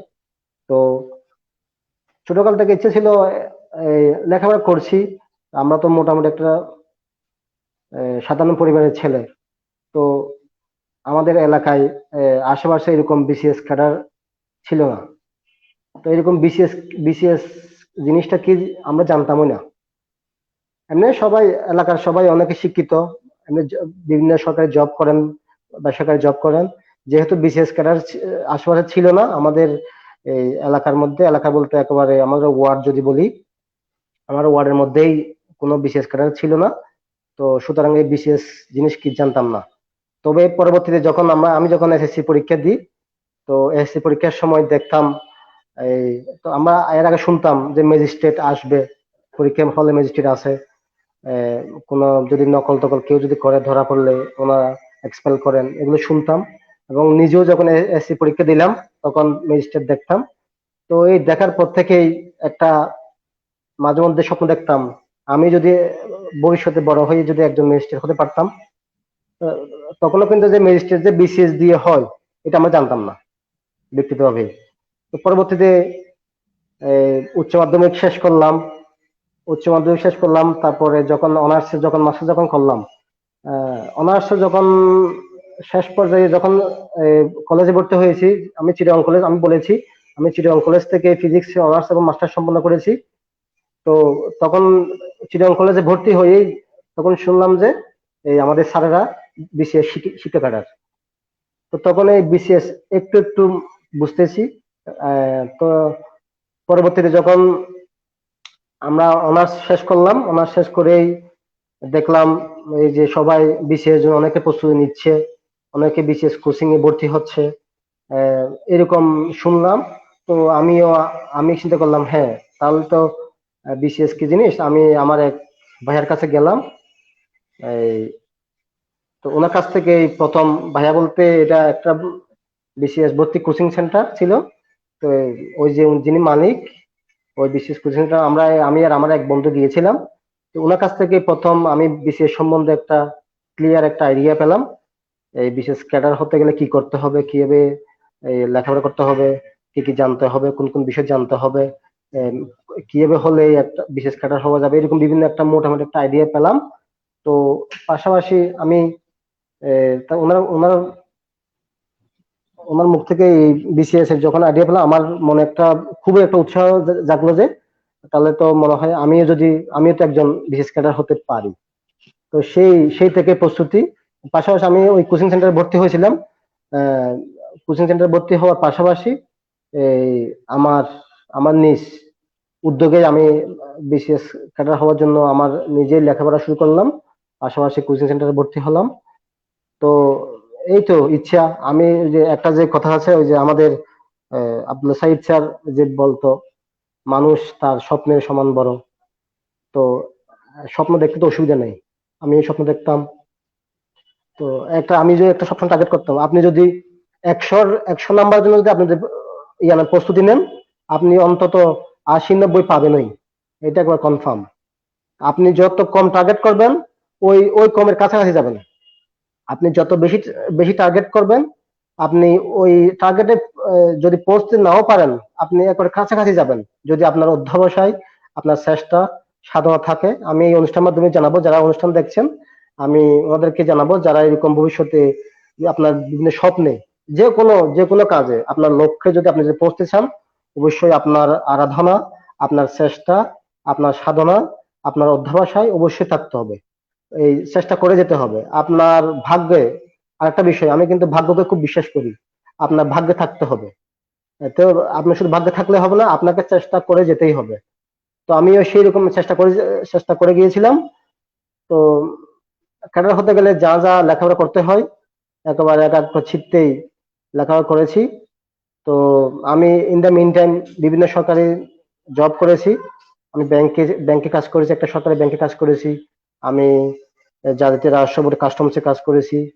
তো পাশাপাশি পরবর্তীতে আমার এই বিসিএস অ্যাডমিন ক্যাডারে আমার যখন হয়, তখন আমি বিসিএস ক্যাডারে এই অ্যাডমিন ক্যাডারে জয়েন করি। তো এই ছিল আমার গল্প। যদি আর কিছু জানতে চান তাহলে শেয়ার করতে পারি আর কি।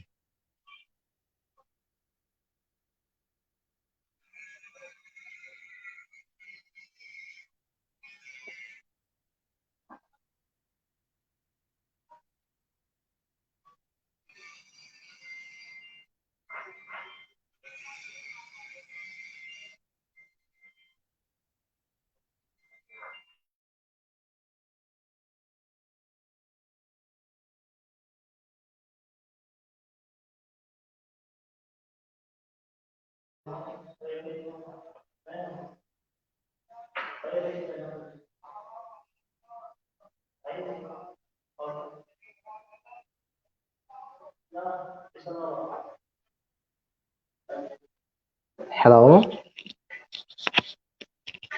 ফুরকান, আমাকে শুনতে পাচ্ছেন?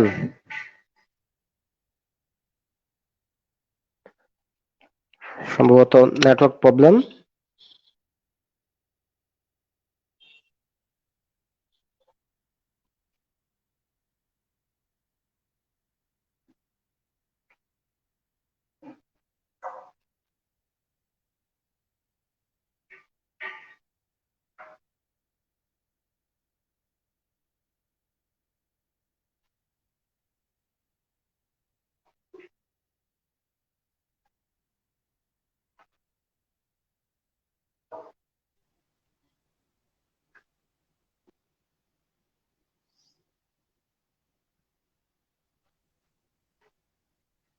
হ্যাঁ, স্যার, আপনি শুনতে পাচ্ছেন? হ্যাঁ ফুরকান, হ্যাঁ শুনতে পাচ্ছি। হ্যাঁ, হ্যাঁ, স্যার, আমার একটু কারিগরি ত্রুটি হয়েছিল, যার কারণে কানেকশনটা একটু কষ্ট হয়েছে। স্যার, আপনি বিসিএস এর গল্পটা শেষ শেষ পর্যন্ত, স্যার, স্যার, আপনি শুনতে পাচ্ছেন? ফুরকান, আপনার আপনার প্রশ্নটা আমি শুনতে পাই নাই। স্যার, আপনার বিসিএস এর গল্পটা শেষ হলে আপনার আরেকটা প্রশ্ন নিব, স্যার। হ্যাঁ হ্যাঁ হ্যাঁ, প্রশ্ন নিতে পারেন, হ্যাঁ প্রশ্ন নেন। হ্যাঁ, স্যার, একটু অপেক্ষা করবেন। আপনাকে একজন ধন্যবাদ জানিয়েছেন, কামরুল হাসান নামের একজন আপনাকে ধন্যবাদ জানিয়েছেন, যে কুতুবদিয়ার করোনা রোধকল্পে দিনরাত পরিশ্রম করেছেন, এর জন্য আপনাকে আন্তরিকভাবে ধন্যবাদ জানিয়েছেন কামরুল হাসান নামের একজন। হ্যাঁ ধন্যবাদ। এ, কামরুল হাসানকে আমার আন্তরিক শুভেচ্ছা জানাচ্ছি। উনি আম- আমাকে ধন্যবাদ জানিয়েছেন। হ্যাঁ, আপনারা দেখেছেন এই করোনাকালীন আমরা যেভাবে সবাই আমাদের সরকারি অফিসাররা সবাই মিলে আমরা যেভাবে দিন রাত পরিশ্রম করেছি। তো আমি মনে করি এটা ছিল আমাদের সরকারি চাকরি তো করি, এটা তো একটা দায়িত্ব। দায়িত্বের পাশাপাশি আমার নৈতিক দায়িত্ব বলেও আমি মনে করেছিলাম। যেহেতু আমার যেহেতু সরকারের পক্ষ থেকে আমরা এখানে পদায়িত হয়েছি, এখানে আমার পোস্টিং হয়েছে। তো সাধারণভাবেই আমরা যেহেতু সাধারণ জনগণের জন্য কাজ করি, তো আমার এরকম ইচ্ছা ছিল আমার কুতুবদিয়াবাসী যদি সুস্থ থাকে, তাহলে আমি সুস্থ। আমি মনে করি এরকম। তো আমরা যেগুলো করেছিলাম কুতুবদিয়াবাসীর স্বার্থেই, কুতুবদিয়া আমি আবারও বলতেছি, কুতুবদিয়াবাসীর মঙ্গলের জন্যই, কুতুবদিয়াবাসী সুস্থ থাকে এই জন্যই আমরা বিভিন্ন অনেক সময় অনেক কড়া ডিসিশন নিয়েছি। এটা একমাত্র কুতুবদিয়াবাসীকে সুস্থ রাখার জন্য। তো সেই ক্ষেত্রে অনেকে কষ্ট পেয়েছেন, অনেকের এই কি বলবো, অনেকেই দুঃখ পেয়েছেন। তো আমি বলবো এই অনুষ্ঠানের মাধ্যমে আমি বলতে চাই, আমরা যদি বৃহৎ বৃহৎ কোনো স্বার্থ যদি আদায় করতে চাই, তাহলে আমাদেরকে ক্ষুদ্র ক্ষুদ্র কিছু স্বার্থ আমাদেরকে ছেড়ে দিতেই হবে। তো আমি মনে করি এই এটা এটা করেছি বলেই আজকে আপনারা জানেন আমাদের কুতুবদিয়া অন্যান্য উপজেলা বা বাংলাদেশের অন্যান্য জেলা বা উপজেলার তুলনায় আমাদের কুতুবদিয়ার পরিস্থিতি আল্লাহর রহমতে অনেক অনেক ভালো আছে আমি মনে করি, এবং নিশ্চয়ই আপনারাও স্বীকার করবেন। তো এটা আমাদের সবার একান্ত একান্ত মানে পরিশ্রমের ফসল বলে আমি মনে করি। তো এটার কৃতিত্ব শুধু আমার একার না, আপনারা সহ সবাই আমাদের আহ, কুতুবদিয়ার সর্বস্তরের সকলের প্রচেষ্টার ফসল হিসেবে আমি মনে করি। ধন্যবাদ। ধন্যবাদ। আপনার আরেকটা প্রশ্ন নিব। স্যার, প্রশ্নটা হয়তো আপনি স্ক্রিনে দেখতে পাচ্ছেন। দিনারুল ইসলাম নামের একজন প্রশ্ন করেছেন, যতদিন আসেন কুতুবদিয়াকে ঘিরে আপনার ভাবনা পরিকল্পনা উনি জানতে চেয়েছেন। ধন্যবাদ। কুতুবদিয়ায় যতদিন আছি, হ্যাঁ, যতদিন আছি, সরকার যখন আমাকে এখান থেকে বদলি করবে এর আগ পর্যন্ত আমাকে কুতুবদিয়াতে থাকতেই হবে। যেহেতু আমার চাকরি করার জন্য এখানে এসেছি। তো আমি বলবো এই যতদিন আছি কুতুবদিয়াবাসীর জন্য কাজ করতে চাই।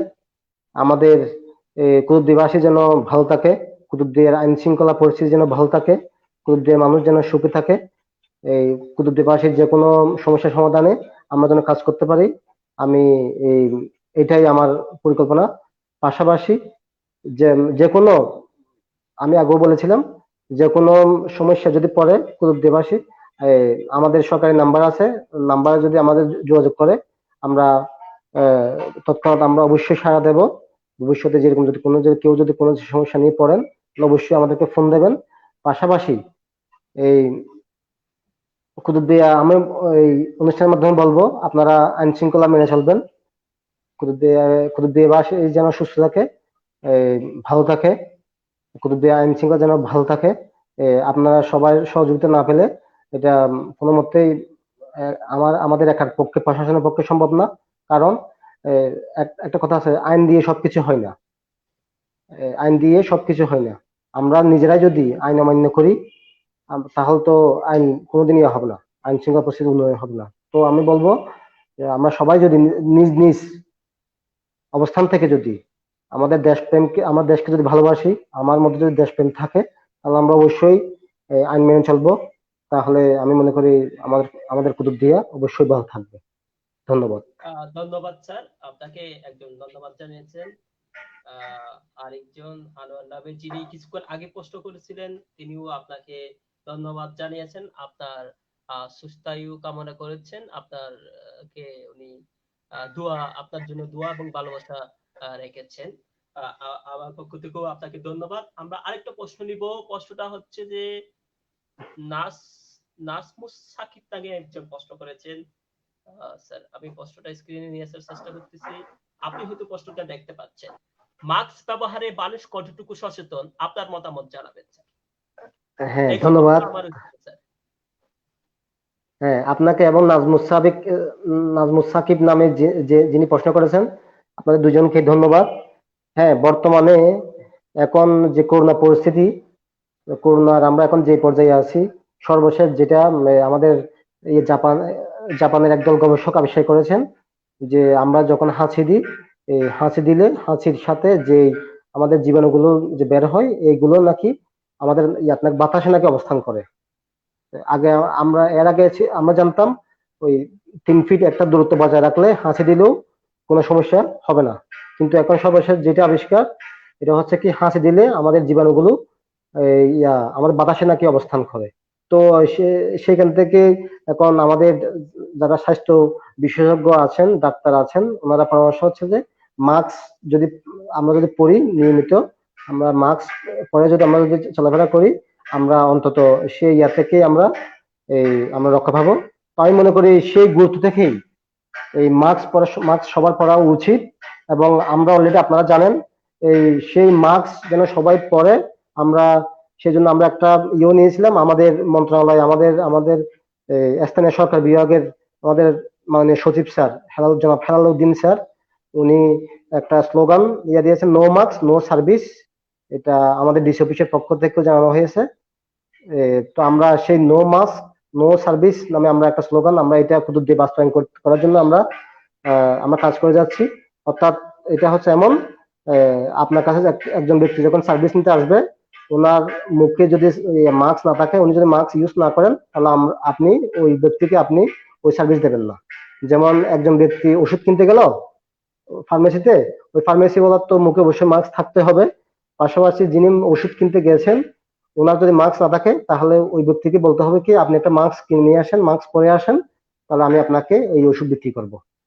তাহলে ঠিক তদ্রুপ একজন ওই একজন একজন লোক, উনি গাড়িতে করে যাবেন, গাড়িতে উঠবেন, তো গাড়ির ড্রাইভার দেখবে যে কি ওনার ওই ব্যক্তির মুখে মাস্ক নাই, তখন উনি বলবে যে আপনি একটা মাস্ক পরে আসেন, তাহলে আমি আপনাকে আমার গাড়িতে ইয়া প্যাসেঞ্জার হিসেবে আপনার গাড়িটা আমার গাড়িটা আপনাকে তুলবো। তো এরকম যে সবাই যদি সবার পক্ষ থেকে যদি সচেতন হয়, তো আমার মনে হয় না এটা বাস্তবায়ন করা খুব একটা কঠিন বিষয়।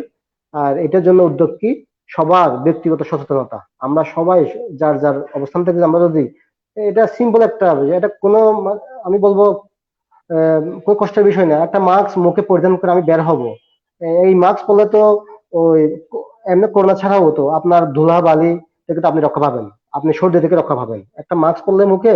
তাহলে তো আপনি রাস্তায় বের হয়েছেন, রাস্তায় ধুলাবালি, এই ধুলাবালি থেকে আপনি তো, আপনার অ্যালার্জি হতে পারে, আপনার ইয়া হতে পারে, তো এগুলো থেকে তো আপনি মুক্ত থাকতে পারেন। আমি সবাইকে বলবো, আবারও বলতেছি, এই অনুষ্ঠানের মাধ্যমে সবাইকে অনুরোধ করব, আপনারা মাস্ক অবশ্যই পরবেন, মাস্ক পরে আপনারা বের হবেন, স্বাস্থ্যবিধি মানবেন। সবাইকে ধন্যবাদ। আপনাকেও অশেষ ধন্যবাদ স্যার। আপনাকে কয়েকজন ধন্যবাদ জানিয়েছেন। আহ, আমি প্রশ্নটা নিয়ে আসার চেষ্টা করতেছি, একজন আপনার জন্য শুভকামনা রেখেছেন। আমরা একটা নতুন প্রশ্ন দিতে চাচ্ছি। আপনি হয়তো স্ক্রিনে প্রশ্নটা দেখতে পাচ্ছেন। মোহাম্মদ আব্দুল আজিজ নামে একজন প্রশ্ন করেছেন, স্যার কুতুবদিয়ার মাদক নির্মূলে আপনারা কতটুকু তৎপর এবং এ পর্যন্ত আপনারা কতটুকু সফল? আপনার প্রশ্নটা মনে হয়েছে আপনি স্ক্রিনে দেখতে পাচ্ছেন। হ্যাঁ, ধন্যবাদ আজিজ। কুতুবদিয়ার মাদক নির্মূলে আমরা তো অবশ্যই, উপজেলা প্রশাসন তো অবশ্যই তৎপর আছি। পাশাপাশি এটা এটার সাথে যারা জড়িত, এটা মাদক নির্মূলের যারা আমাদের আইন শৃঙ্খলা বাহিনী আছে, আমাদের সংশ্লিষ্ট ডিপার্টমেন্ট আছে, ওনারা ওনাদের কাজ করে যাচ্ছেন। আমি আমার উপজেলা প্রশাসনের পক্ষ থেকে বলবো, এই মাদক তো অবশ্যই একটা সামাজিক ব্যাধি। এই মাদকের এই কবলে পড়ে, মাদকের যে একটা জঘন্য একটা যে খরাল গ্রাস বলবো আমি, এটাই পরে অনেকেই তো সর্বশান্ত হয়েছেন, অনেকের জীবন শেষ হয়ে গিয়েছে। তো আমি বলবো এটা, এই মাদক নির্মূলের জন্য আমরা সবসময় সচেষ্ট আছি।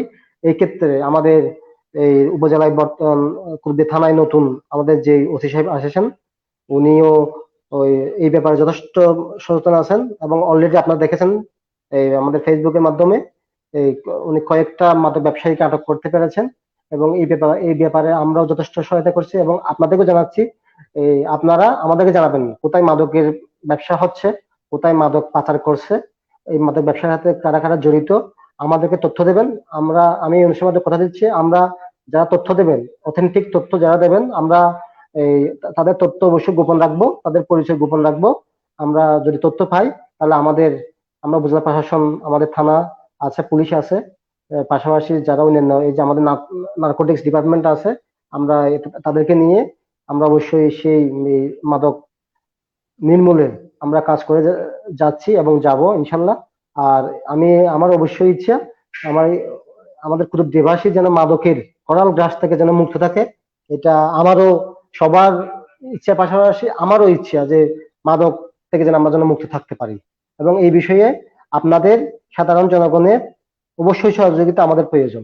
কারণ মাদকের ব্যবসা কোথায় হচ্ছে, কোথায় মাদক, কোন রোড দিয়ে মাদক পাচার হচ্ছে, এগুলো যদি আমাদেরকে জানান, তাহলে আমাদের ওই মাদক নির্মূলে কাজ করতে আমাদের সুবিধা হবে। আমি এই অনুষ্ঠানের মাধ্যমে আমি অনুরোধ করবো আপনারা আমাদেরকে তথ্য দেবেন, তথ্য দিয়ে সহযোগিতা করবেন।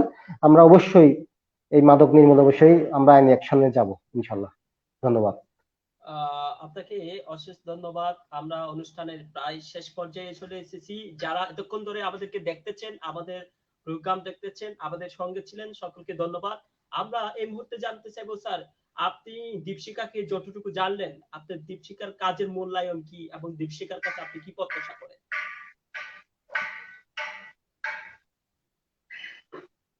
স্যার, আমার প্রশ্নটা কি শুনতে পেয়েছেন?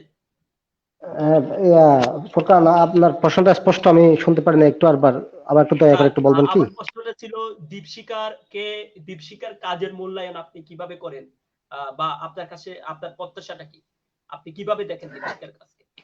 হ্যাঁ, ধন্যবাদ। ফোরকান, দীপশিখার যে কার্যক্রম আমি দেখেছি, কুতুবদিয়ার যে স্টুডেন্টরা ঢাকায় আছেন, আপনাদের ঢাকায় যারা যেসব আপনাদের কুতুবদিয়ার ছাত্রছাত্রীরা ওখানে ঢাকায় অবস্থান করছেন, লেখাপড়া করছেন, তাদেরকে নিয়ে যে আপনারা যে একটা সংগঠন করেছেন, অরাজনৈতিক যে একটা সংগঠন, যে দীপশিখা, তা আমি দেখেছি আপনাদের কাজকর্ম। আমি কুতুবদিয়া আসার পর আমি দেখেছি আপনাদের যে একটা সবাই মিলে যে একটা যে এই একতাবদ্ধ হয়ে আছেন, এই সংগঠনের মাধ্যমে বোঝা যায় সবার মধ্যে একটা যে সৌহার্দ্যপূর্ণ একটা অবস্থান, শান্তিপূর্ণ অবস্থান, সবার মধ্যে যে একটা যোগাযোগ, বন্ধুত্ব। ঢাকায় যারা আছেন আপনারা একজন আরেকজনকে হেল্প করেন, পাশাপাশি নতুন যদি কেউ ভর্তি হতে চায় আপনারা ওখানে হেল্প করেন।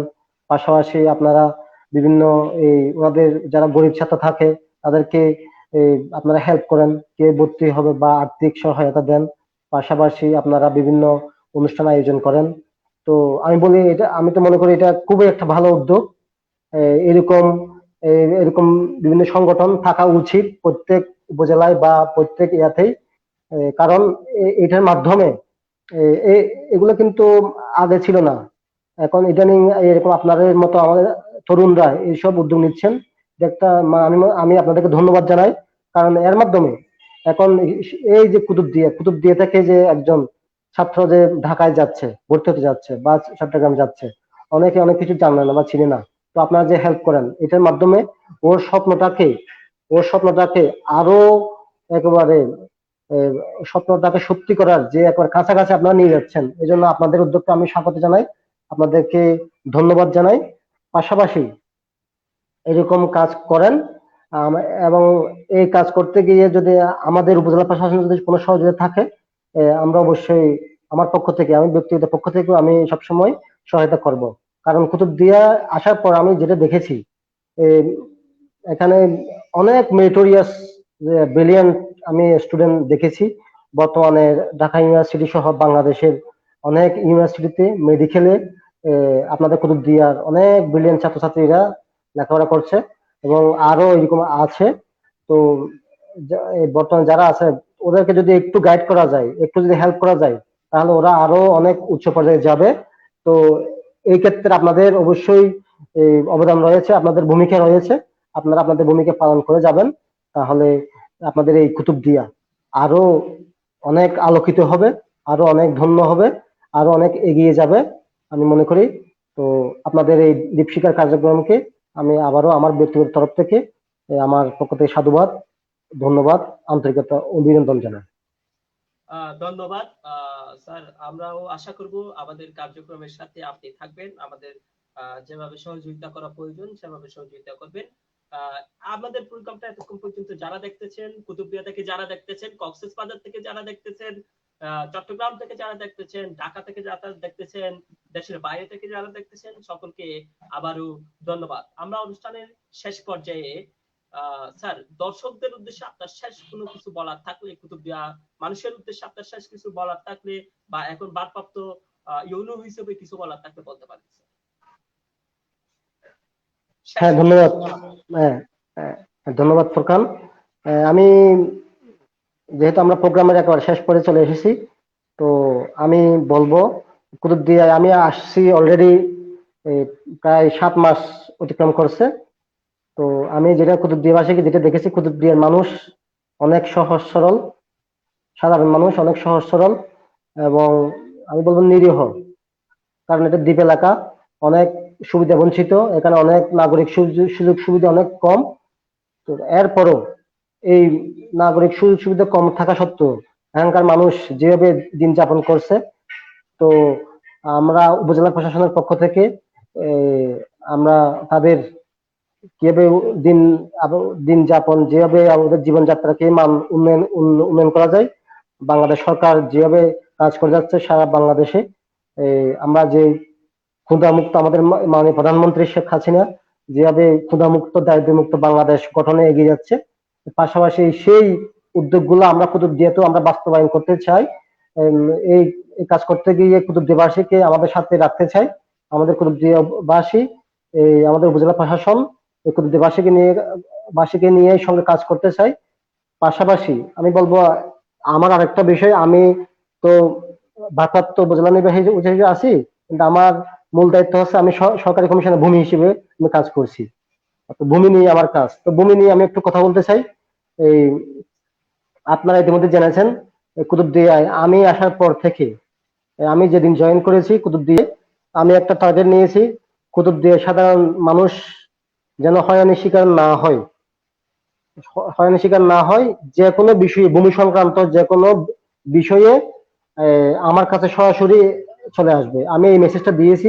পাশাপাশি আমার যেটা সরকারি অফিসিয়াল নাম্বার আছে, আমি নাম্বারটা কিন্তু আমার ফেসবুকে দিয়ে দিয়েছি।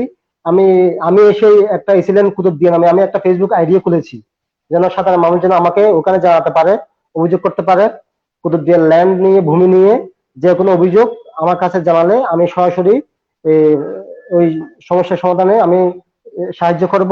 পাশাপাশি আমার অফিস নিয়ে আমি বলবো, ওই ভূমি নিয়ে যে কোনো মানুষ একদম নির্দ্বিধায় আমার অফিসে আসে আমার সঙ্গে দেখা করবেন। আমি এই অনুষ্ঠানের মাধ্যমে, আপনাদের মাধ্যমে সবাইকে একটা মেসেজ দিতে চাই, কুতুবদিয়ায় ভূমি নিয়ে কোনো দালাল বা কোনো এই যে এরকম কোনো কন্টাক্টে কোনো যাবেন না, কোনো দালালের কাছে যাবেন না। কোনো মুহুরি বা যে যারা কাজ করে দেবো, বলে যে আমি কাজ করে দেবো, আমাকে দাও আমি কাজ করে দেবো, এরকম যারা বলবে ওখানে যাবেন না। আপনারা সরাসরি আপনার প্রয়োজনীয় যেগুলো কাগজপত্র থাকবে, এই প্রয়োজনীয় কাগজপত্র নিয়ে আপনারা সরাসরি চলে আসবেন। আমি কাগজপত্র দেখেই, আপনার কাগজপত্র ঠিক থাকলেই আপনি আপনার যে যে যে আপনার চাহিদা সেবা আপনি অবশ্যই পেয়ে যাবেন। এই ভূমি সেবা আপনার সহজেই পেতে পারবেন। এই জন্য আমাদের মাননীয় প্রধানমন্ত্রী শেখ হাসিনা আমাদের ভূমি মন্ত্রণালয়কে যে ডিজিটালাইজ করেছে, আমাদের মাননীয় ভূমিমন্ত্রী যে ডিজিটালাইজ করেছে, আপনারা জানেন এখন হাতের মুঠোয় ভূমি সেবা। এখন আপনি অনলাইনে অনেক কিছু পেয়ে যাচ্ছেন।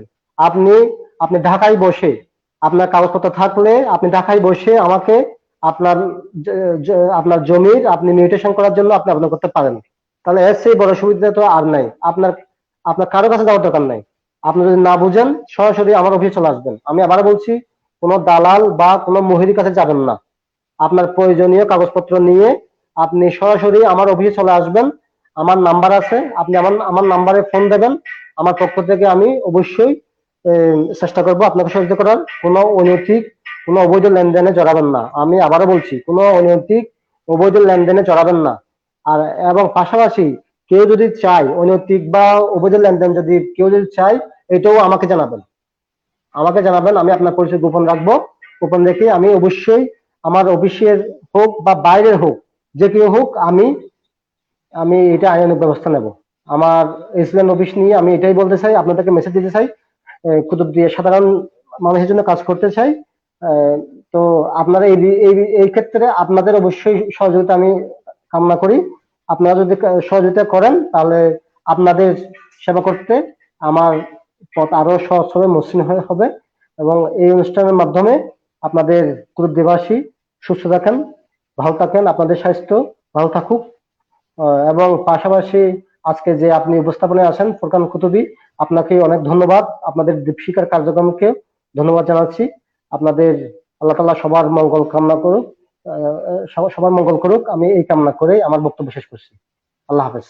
বাংলাদেশ ধন্যবাদ চিরজীবী হোক। স্যার, আপনাকে অশেষ ধন্যবাদ। আপনাকে অনেকেই ধন্যবাদ জানিয়েছেন, আমি সকলকেই দেখাতে পাচ্ছি না। আপনাকে অনেকেই ধন্যবাদ জানিয়েছেন, অনেকেই আপনার দীর্ঘায়ু সুস্থায়ু কামনা করেছেন। আমার পক্ষ থেকেও আপনার দীর্ঘায়ু সুস্থায়ু কামনা করতেছি। আমার পক্ষ থেকে ধন্যবাদ, দীপশিকার পক্ষ থেকে ধন্যবাদ, কুতুবদিয়ার মানুষের পক্ষ থেকে ধন্যবাদ, সর্বোপরি গণমানুষের পক্ষ থেকে ধন্যবাদ। আপনারা যারা এতক্ষণ ধরে আমাদের প্রোগ্রাম দেখতেছেন, বিভিন্ন প্রশ্ন করেছেন, আপনাদের অনেকের প্রশ্ন সবাই স্বল্পতার কারণে আমরা তুলে আনতে পারিনি বলে আমরা দুঃখ প্রকাশ করতেছি। আপনারা আমাদের সঙ্গে থাকবেন, আমাদের পরবর্তী প্রোগ্রামগুলো দেখবেন।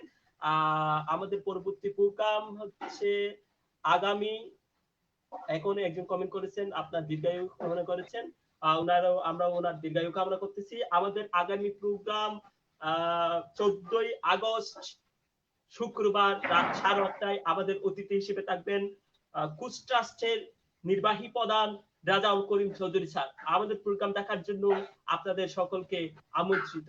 ততদিন পর্যন্ত ভালো থাকবেন, সুস্থ থাকবেন। স্যার আপনাকেও আমন্ত্রিত, যদি সম্ভব হয় আমাদের প্রোগ্রামে যুক্ত হবেন। আমি আবার বলছি, আমাদের প্রোগ্রাম 14ই আগস্ট রাত 8:30টা শুক্রবার। আমাদের অতিথি হিসেবে যুক্ত হবেন কুচ ট্রাস্টের নির্বাহী প্রধান রাজাউল করিম চৌধুরী স্যার। সকলকে ধন্যবাদ। ততদিন পর্যন্ত ভালো থাকবেন, সুস্থ থাকবেন। আল্লাহ হাফেজ। আল্লাহ হাফেজ, সবাইকে ধন্যবাদ, শুভরাত্রি।